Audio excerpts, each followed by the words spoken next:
السلام علیکم، میں ہوں محترمہ زرتاج گل، پی ٹی آئی کی کور کمیٹی کے ممبر۔ میں ایکچولی اس وقت یہ جو زرداری صاحب خیر سے فتح سندھ کے بعد جو ہیں خیبر پختونخوا نکلے ہوئے، میں ان کے ایک پیغام دینا چاہتی ہوں کہ آج آپ نے اپنی تقریر میں کہا کہ ہم پختونوں کو ان کا حق دلائیں گے۔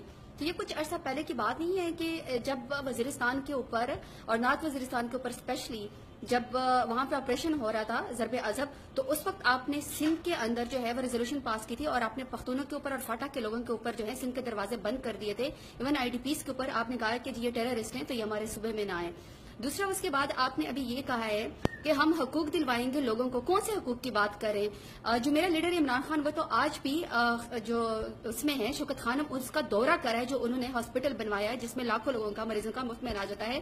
آپ بتائیں، ابھی کچھ عرصہ پہلے کیا سندھ میں جو ہے جب بم بلاسٹ ہوا تھا تو وہاں پہ ہاسپٹل تو بہت دور کی بات ہے، بلکہ یہاں تک کی بات ہے کہ وہاں پہ شہیدوں کی لاشوں کو کتوں نے کھا لیا تھا۔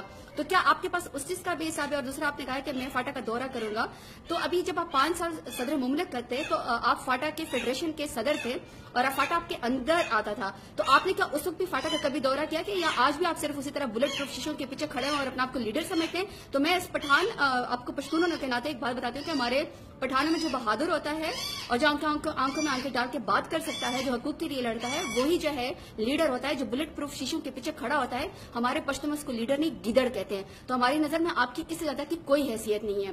اس کے بعد آپ اپنی سندھ کا جو گند ہے اور جو آپ کے ہاسپٹل کے حالات ہے، ایجوکیشن آپ کی زیرو کے اوپر چلی گئی ہے، کراچی جو ہے وہ گندگی کا ڈھیر بنا ہوا ہے، اور آپ ایان علی اور اسی طرح آپ کے جتنے بھی آپ کے اوپر کیسز ہے سر محل کے، وہ جو آپ ملک کا پیسہ خیر سے باہر لے گئے، اور ابھی آپ نے کہا کہ میں شہباز شریف کا پیٹ کاٹوں گا۔ بہتر تو یہ کہ آپ ایک دوسرے کے پیٹ کاٹیں۔ اور دوسرا، پشتون آپ کو بالکل رد کرتے ہیں، خیبر پختونخوا میں بھی نہ آپ کو ویلکم کیا جا رہا ہے۔ یہ جو آپ نے چند کرائے کہ لوگ وہاں پہ کھڑے ہوئے ہیں، ان کو خود شرم آنی چاہیے کہ پیسے سے لے کے جلسے نہیں ہوتے ہیں۔ اور دوسرا، آپ بنظیر کارڈ بیچ رہے، بنظیر کی لاش کو آپ کب تک بیچیں گے؟ یہ لاشیں اب نہیں ہونے والی، اس لاشوں کے اوپر آپ سیاست نہیں کر سکتے، کیونکہ آپ لوگوں کا جو اصل منہ ہے وہ جو آپ کا زرداری ازم کا ہے وہ ملک دیکھ چکی ہے۔ پیپلز پارٹی کو کسی کو نقصان پہنچانے کی ضرورت نہیں ہے، آپ خود اس کے لیے کافی ہیں۔ آپ نے جو ہے پیپلز پارٹی کا پٹا ڈبو دیا ہے۔ انٹیریئر سندھ میں بھی آپ کی الٹا حیثیت ختم ہو گئی ہے۔ سندھ تو بہت بڑا پروونس ہے، آپ کو وہاں سے ایک ووٹ بھی نہیں ملنے والا ہے، اور آپ فتح سندھ کے بعد خیر سے کے پی کے میں پہنچ گئے ہیں۔ یقین کریں کہ مجھے ہنسی آ رہی ہے آپ کے اوپر، آپ کی باتوں پر اور آپ کی جلسوں کے اوپر۔ دوسرا، آپ نے عمران خان سے پوچھا ہے کہ یہ تو جاری خان ہے، یہ پٹھان ہی نہیں ہے۔